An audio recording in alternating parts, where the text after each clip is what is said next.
حضرت ابو سلمہ رضی اللہ عنہ کہتے ہیں کہ انہوں نے ام المومنین حضرت عائشہ صدیقہ رضی اللہ عنہا سے پوچھا، رمضان میں رسول اللہ صلی اللہ علیہ وسلم کی نماز تہجد کیسی ہوتی تھی؟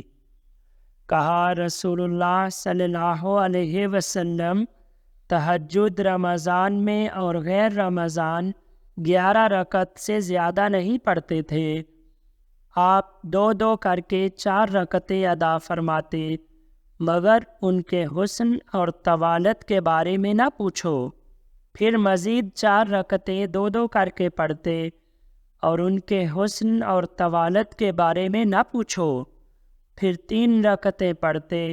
حضرت عائشہ رضی اللہ عنہا بیان کرتی ہیں کہ میں نے عرض کیا، اے اللہ کے رسول، کیا آپ وتر پڑھنے سے پہلے سو جاتے ہیں؟ آپ صلی اللہ علیہ وسلم نے فرمایا، عائشہ، میری آنکھیں سوتی ہیں، دل نہیں سوتا۔ حضرت عائشہ رضی اللہ عنہا بیان کرتی ہیں کہ رسول اللہ صلی اللہ علیہ وسلم رات کو 11 رکعتیں پڑھتے تھے، ان میں سے 1 رکعت وتر ہوتی، تو جب آپ صلی اللہ علیہ وسلم اس سے فارغ ہو جاتے تو اپنے دائیں کروٹ لیٹتے۔